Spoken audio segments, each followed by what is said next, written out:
Olá pessoal, bom dia. Estamos em mais uma live, uma segunda-feira extremamente chuvosa. Ontem eu subi do litoral, a estrada estava terrível, uma chuva imensa. Na serra estava muito difícil de dirigir. Mas enfim, hoje é segunda-feira, estamos aqui com mais uma live. E essa live tem um assunto muito interessante, que é sobre a dependência química. A gente sabe que com essa situação desses últimos 2 anos, houve um aumento muito intenso de uso de substâncias. E aqui no consultório a gente já recebeu bastante adolescentes, idosos com o uso de substâncias. Então a gente usa o biofeedback integrado com hipnose e reabilitação cognitiva que a doutora Silvana faz. Tudo isso integrado para que a gente consiga dar uma qualidade de vida melhor às pessoas. Bom, há uns 3, 4 anos atrás eu preparei uma apresentação lá para o Instituto de Psiquiatria Bairral, falando do uso do biofeedback na dependência química. Na palestra tinham várias pessoas, vários psiquiatras, enfermeiros, psicólogos, fisioterapeutas, todos que atendiam as pessoas lá no Instituto. Bom, hoje eu vou trazer esse tema, que é o biofeedback da variabilidade da frequência cardíaca. A base teórica, a entrega que ele faz, o seu potencial para o tratamento de distúrbios do uso de substância. Isso foi publicado em 2015 e são vários os pesquisadores, entre eles David Eddy, que assina o artigo como principal. Tem até o Paul Leder, que é um dos especialistas em biofeedback, trabalhando nesse artigo. Então, eu vou conversar com vocês um pouquinho sobre o biofeedback de variabilidade cardíaca, base teórica, entrega e seu potencial para o tratamento de distúrbios do uso de substâncias. Lembrando que o uso de substâncias tem várias componentes, além do fisiológico, além do psicológico, que é aquilo que se chama de biocomportamental, que nós vamos ver um pouco mais sobre isso nessa live. Lembrando que essa live vai ficar disponível lá no nosso canal do YouTube. Essa é a live 24, nós temos, portanto, já 23 lives publicadas, em que a gente traz diversos artigos científicos. Eu estou com o artigo científico aqui na tela do computador, então eu vou ler as principais passagens do artigo, porque ele é muito longo, muito complexo. Eu vou trazer um pouco sobre o que ele traz. E toda a descrição, o resumo desse artigo fica junto com o link de acesso lá no nosso canal do YouTube. Se vocês quiserem mais informações, é só acessar. Então, em resumo, esse artigo sobre variabilidade cardíaca, base teórica, entrega seu potencial de uso no tratamento de substâncias, do uso de distúrbios de substâncias.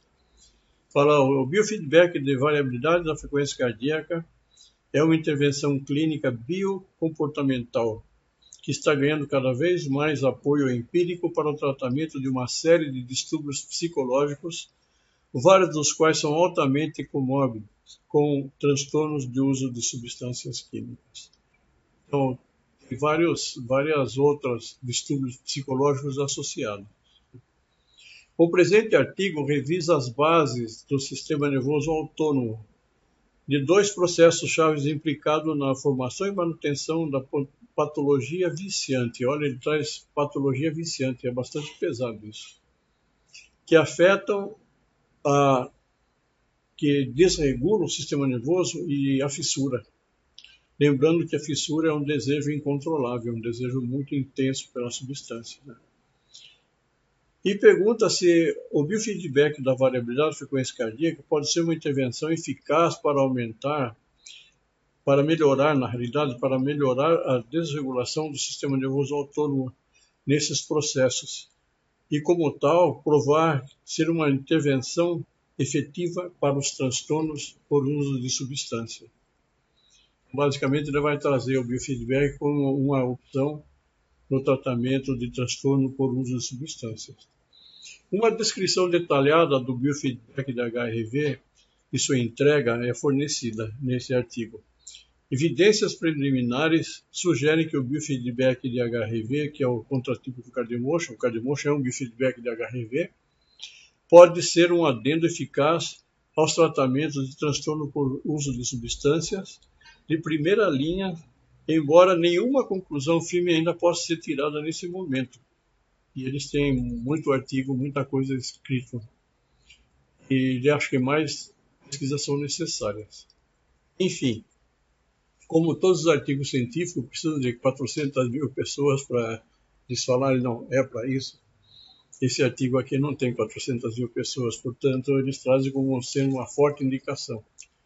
E tem várias clínicas em São Paulo, no Brasil, de um modo geral, e os próprios psicólogos estão utilizando muito o biofeedback para ajudar, junto a terapias cognitivas comportamentais e outras terapias, para reduzir a fissura e o estresse causado quando a pessoa busca se livrar da droga. Nos últimos 30 anos, grandes avanços foram feitos no tratamento de transtornos de uso de substância.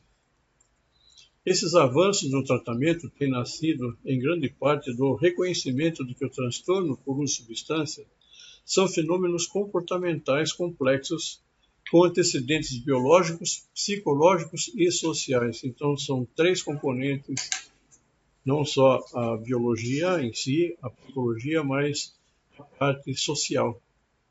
A gente sabe que muitas pessoas começam a usar devido a pressão social, então eles começam no uso de produtos químicos, né? A dependência química. Apesar desses avanços, no entanto, manter os ganhos durante e após o tratamento de transtorno por uso de substância continua sendo um desafio para a maior parte dos indivíduos. E aqui ele cita Miller, Walters, Bennett, em 2001, Bryan e McLean, em 1996. Intervenções como a terapia cognitiva comportamental são eficazes na medida em que visam múltiplas deficiências cognitivas comportamentais e as vulnerabilidades que são conhecidas por manter o comportamento associado aos transtornos por uso de substância. É possível, no entanto, que tais tratamentos estejam falhando em abordar fatores importantes que estão ativos na manutenção da patologia, pois esses fenômenos levam à recaída, como a desregulação, a fissura, são mediados por comportamentos fisiológicos e cognitivos. Então, não é apenas a parte psicológica, tem todo um fator fisiológico que está associado e um fator cognitivo também associado a isso. Como tal, intervenções biocomportamentais, como o biofeedback da variabilidade da frequência cardíaca, o contratipo do CardioMotion, que visam comportamentos fisiológicos de afetar a desregulação e a fissura, ou seja, a fissura é aquele desejo incontrolável pela recaída, né, pelo uso da substância, oferecem promessa como tratamentos complementares a intervenções atuais de primeira linha. Então, para quem não pegou no início a live, nós temos um e-book no nosso site que fala exatamente sobre o uso de substâncias e o biofeedback. Quem tiver mais interesse pode acessá-la. Afetar a desregulação e a fissura em transtorno por uso de substâncias. É o subtítulo. Os esforços individuais para autorregular o afeto positivo e negativo são centrais para o desenvolvimento e manutenção dos transtornos por uso de substância.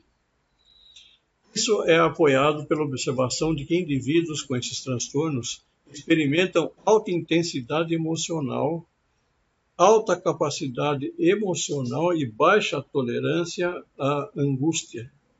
baixa tolerância e angústia. E traz ainda que, além disso, indivíduos com transtorno por substâncias frequentemente citam dificuldades em regular o afeto como um precursor do uso precoce, bem como um dos principais contribuintes para a recaída. Então, são vários os fatores que contribuem para a recaída. Embora seja difícil de medir, a fissura é outra característica central dos transtornos viciantes e foi recentemente adicionado ao Manual Diagnóstico de Tratamentos Mentais como marcador de diagnóstico para transtorno do uso de substâncias. E um dos marcadores é a presença da fissura. Além de desempenhar um papel importante antecedente no desenvolvimento e manutenção do comportamento relacionado ao transtorno, a fissura também prevê recaídas após períodos de abstinência. Isso é um grande problema para se manter a abstinência, a fissura. Além de atuarem como antecedentes independentes e mantenedores da patologia, afetam a desregulação do sistema nervoso.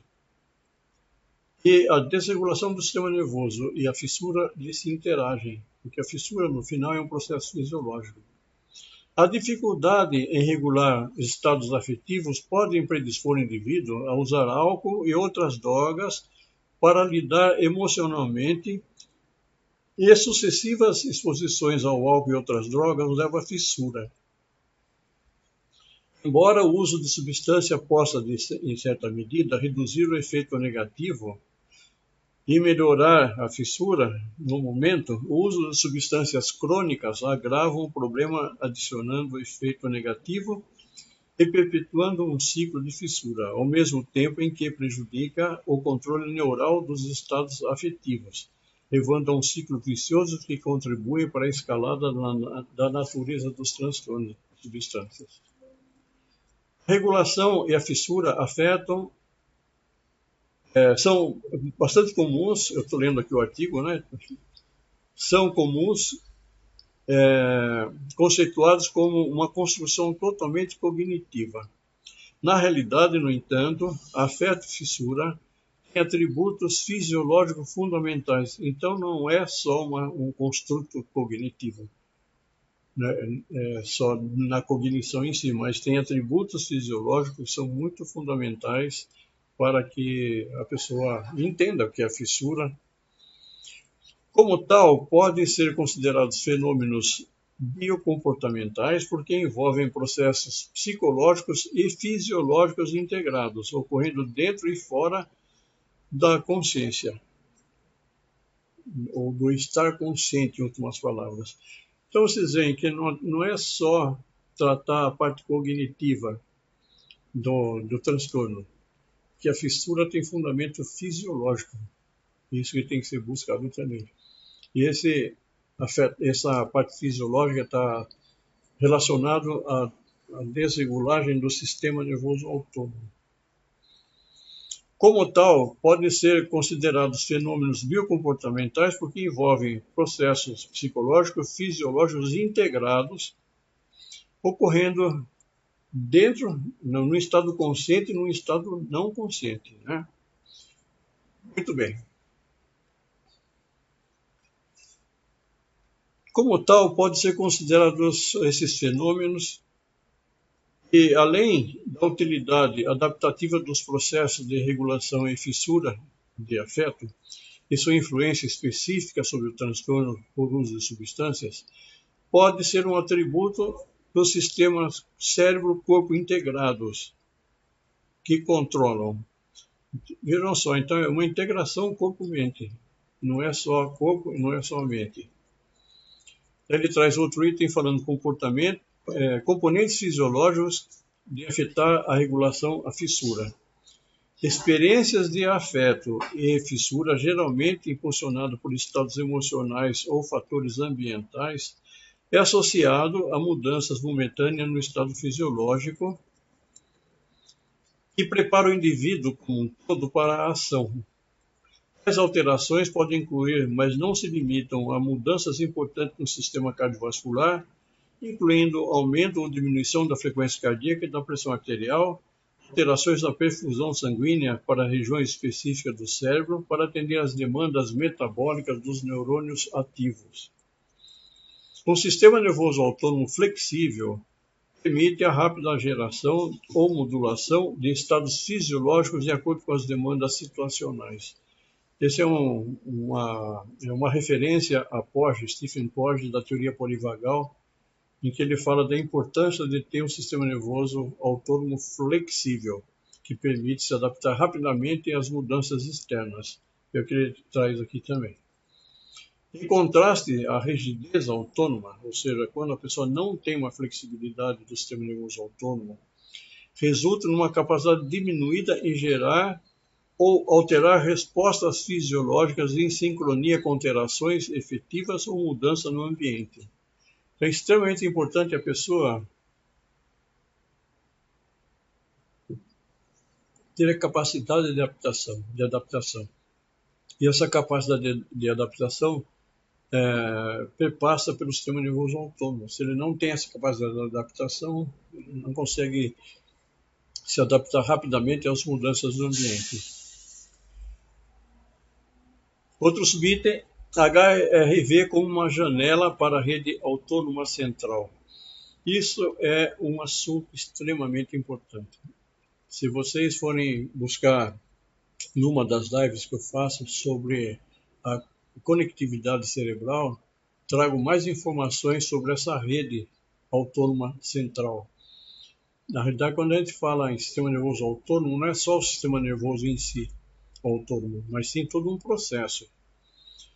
Os processos regulatórios psicofisiológicos são mediados por um substrato neural conhecido como rede autônoma central. Ele traz aí Bernard Rock, Card e tal, que estudaram isso. A rede autônoma central compreende o córtex pré-frontal, o córtex insular, ou seja, o córtex da ínsula, que faz a conexão entre o corpo e o cérebro, né? A amígdala, a famosa amígdala do hipocampo, que a gente fala tanto dessa amígdala, o hipotálamo, matéria cinzenta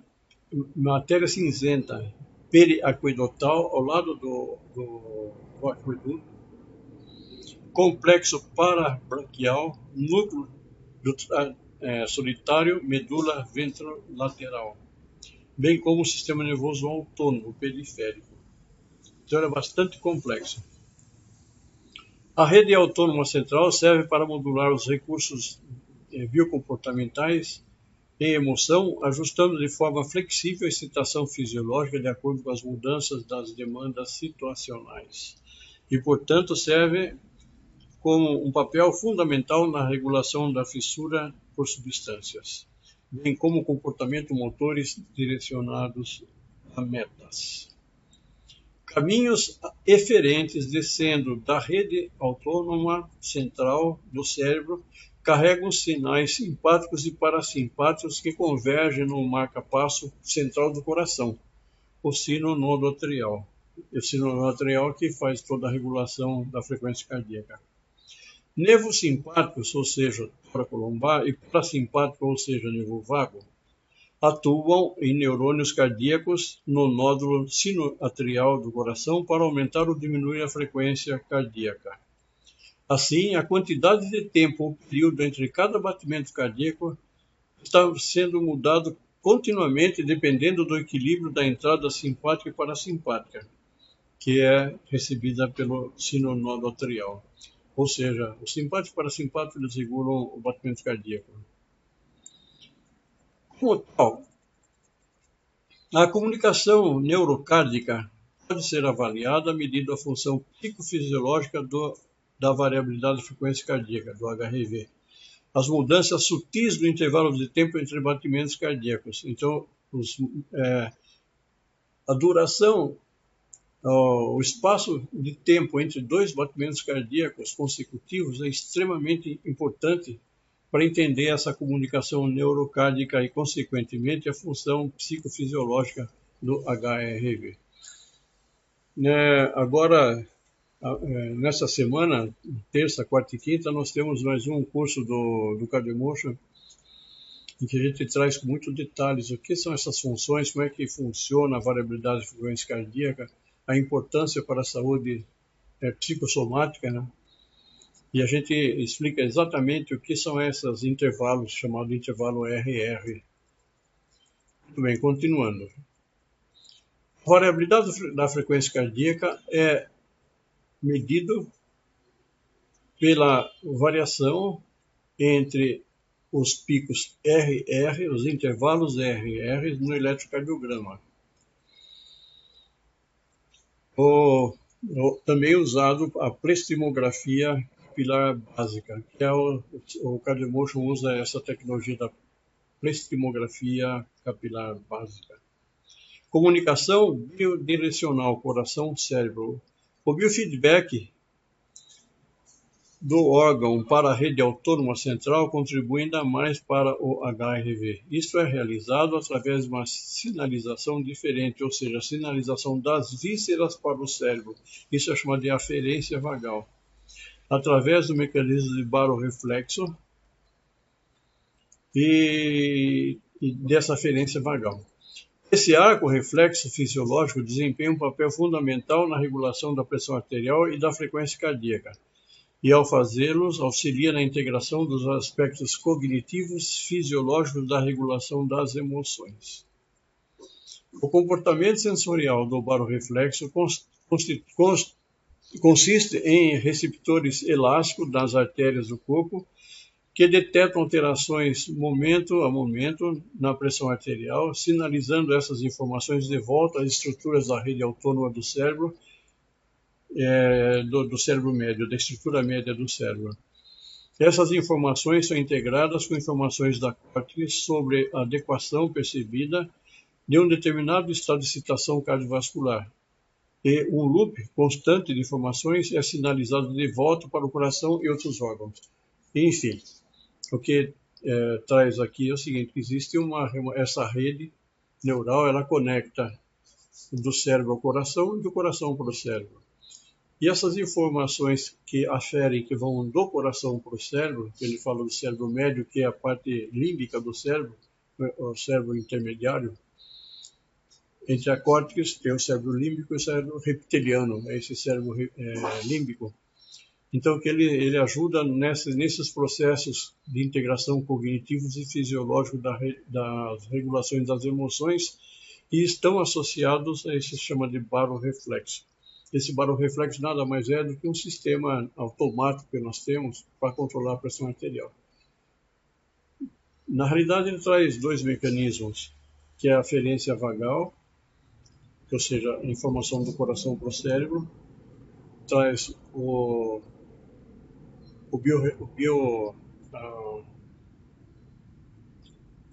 baroreflexo como dois.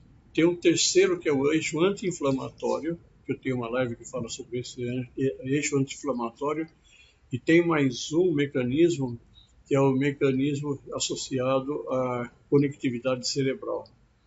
Esse mecanismo de conectividade cerebral mostra que quando você está em coerência cardíaca, está no estado de ressonância cardiovascular, quando você está no verde do cursorzinho do CardioMotion que sobe e desce, existe uma associação entre aproximadamente 35 centros neurais, desde a córtex pré-frontal, ventro medial, até o sistema límbico, e aí vai. Tem todo um sistema todo integrado. Então, o biofeedback não é só respire e está tudo certo. Existe uma frequência correta de ressonância pessoal, frequência de ressonância cardiovascular, que foi chamado numa época de coerência cardíaca, e esse termo também é usado ainda, mas é usado muito mais biofeedback de HRV, com treinamento na frequência da ressonância cardiovascular individual. Ou seja, cada pessoa pode ter uma ressonância cardiovascular própria, independente de outras pessoas. Então, no CardioMotion, nós trazemos 5 modos de regular. A gente coloca no nível A, nível B, C, D e E.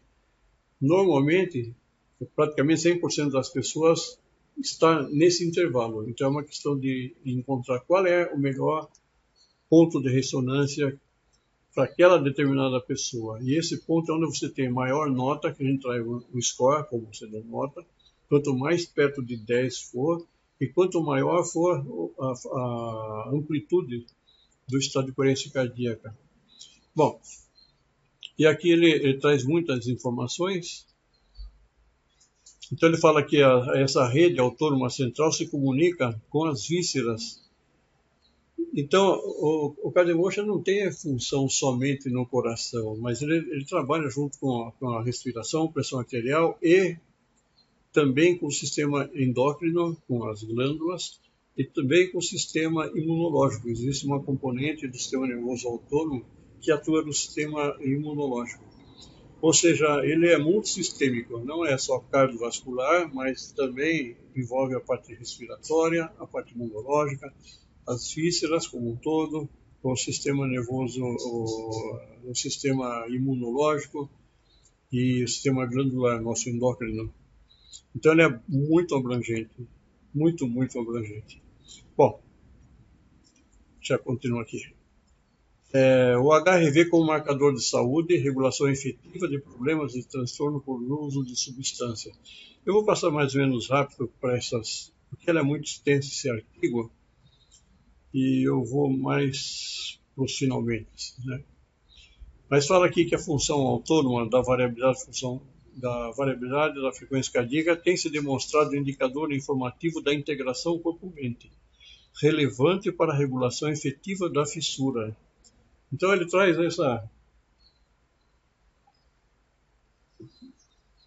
essa integração corpo-mente, que é extremamente importante. No nosso curso a gente mostra toda essa integração da parte psicológica, da parte física em si, fisiológica, do sistema nervoso autônomo, do sistema nervoso central, como é que eles estão totalmente interligados, né? Bom, eu vou passar mais para frente, porque tem muito material aqui. Fala sobre ações farmacológicas diretas do álcool e outras drogas, consequências do estilo de vida, uso crônico de substâncias pesadas, níveis de baixa história. Vamos lá no fundo. Como a conscientização dos processos biocomportamentais pode ajudar ao tratamento, além do valor da informação da variabilidade da frequência cardíaca na avaliação das dificuldades da regulação efetiva, uma maior compreensão da modulação psicofisiológica da excitação pode ter implicações importantes no tratamento. É o que se fala do psicoeducativo.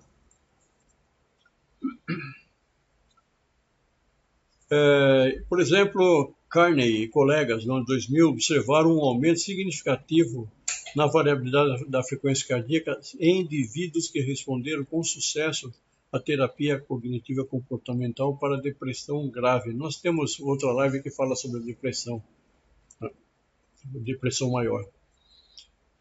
Bom, e aí vai ter muita coisa. Para depressão, sintomas de estresse pós-traumático, para aumento do tônus vagal e assim vai. Quero achar aqui que ele fala sobre uma visão geral do biofeedback de HRV. Isso aqui nós já falamos muito sobre isso. Ele fala também que essa ressonância, o efeito está ligado à arritmia do sino respiratório e às propriedades de ressonância do sistema cardiovascular resultantes da atividade do barorreflexo. A ressonância geralmente ocorre numa faixa de baixa frequência, que traz aqui uma frequência de 0,7 a 0,008, não, de 0,07 a 0,0 a 108 Hz. E aí ele faz toda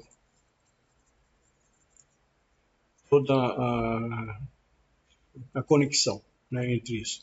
Bom, aqui ele fala da variabilidade de transtornos físicos e mentais. Fala de depressão, transtorno de estresse pós-traumático, vários transtornos de ansiedade, sintomas do estresse em si, fissura alimentar, olha só, fissura alimentar, hipertensão, dor crônica, asma, doenças cardíacas, enfim.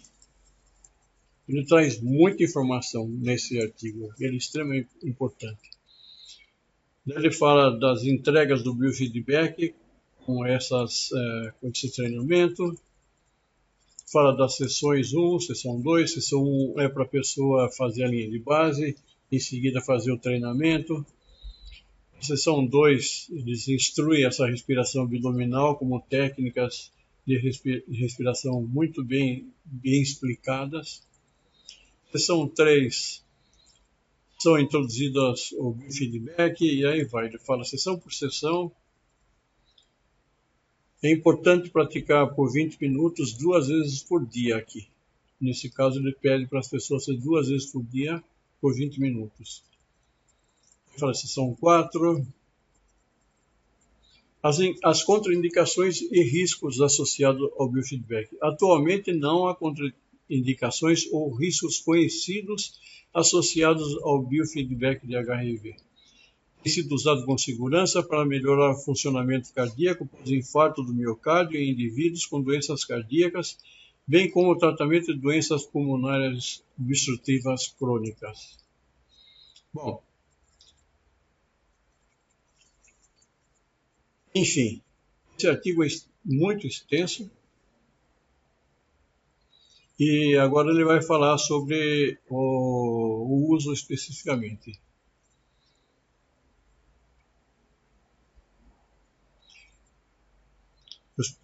Usaram um N de 48 jovens adultos que receberam tratamento como de costume e mais 3 sessões de biofeedback ao longo de 3 semanas. Então, 3 semanas, 3 vezes, 3 dias, 3 semanas, 2 vezes por dia, 20 minutos. Daí ele fala, os achados mostram que os homens que receberam o biofeedback demonstraram maior redução do tratamento do efeito da fissura de álcool e drogas, em comparação com aqueles que não tiveram nenhuma diferença alcançada estatisticamente, os que não fizeram o treinamento, né? Observou-se o efeito da interação das análises, melhorando as fissuras. Bom, enfim, esses achados sugerem que o biofeedback de HIV pode ser um componente no tratamento especialmente eficaz para reduzir fissura entre indivíduos que entram no tratamento de transtornos de substâncias com baixos níveis de HIV, ou seja, as pessoas que usam substâncias, eles têm um rebaixamento do nível de HIV, o que é muito sério, que predispõe a muitas doenças, inclusive problemas cardíacos, né? Bom, conclusão. Então, chegamos na conclusão aqui. Embora exista uma literatura crescente sobre a eficácia do biofeedback de HIV por uma série de transtornos, não foram realizados, até o momento, ensaios controlados randomizados em larga escala para transtornos mentais. Como tal, ainda não há evidências empíricas suficientes para apoiar a entrega do HIV como um tratamento autônomo, ou seja, somente ele, sem uso de outras técnicas, né? Para qualquer transtorno psicológico. A replicação dos resultados observados aqui, com amostras maiores em população diversas, é necessário. Ele fala, atualmente a literatura apoia o uso do biofeedback como tratamento adjunto para uma série de transtornos, inclusive de depressão maior e TEPT, transtorno de estresse pós-traumático. Isso porque o biofeedback de HIV tem se demonstrado tem demonstrado efeitos saudáveis, não tem efeitos colaterais adversos conhecidos, não é tóxico, livre para praticar, podendo ser usado de forma aguda ou crônica, dependendo da necessidade do paciente. Dada a segurança da intervenção e sua praticidade, bem como o feedback geralmente favorável dos participantes do estudo, não há razão para não ser recomendado aos pacientes em tratamento de transtorno de uso. E assim vai. O biofeedback não é contraindicado para tratamentos bem estabelecidos do transtorno de uso de substância. A TCC, por exemplo, ensina aos pacientes uma variedade de habilidades projetadas para serem usadas estrategicamente, e muitos protocolos de TCC já incluem de alguma forma os exercícios parecidos com esses usados no biofeedback. Por essas razões, o biofeedback HRV tem potencial real como intervenção adicional para protocolos de tratamento de transtorno por uso de substâncias estabelecidos e merece uma investigação mais profunda em estudos clínicos. Enfim, esse artigo é bastante extenso, seria interessante se vocês se interessarem por isso, procurarem no YouTube, está lá o link. Esse foi então biofeedback da variabilidade da frequência cardíaca, a base teórica, ele traz toda a teoria associada, o que ele pode entregar nos diversos tratamentos, seu potencial para tratamento dos distúrbios de uso de substâncias. Fala muito sobre fissura. Foi publicado em 2015. Um dos pesquisadores é o David Eddy, e também o Paul Leder, que é muito conhecido nessa área. Bom, pessoal, eu dei uma corrida porque já foram 36 minutos de live e esse artigo é muito extenso, então eu recomendo, se vocês tiverem interesse, acessem esse artigo na íntegra.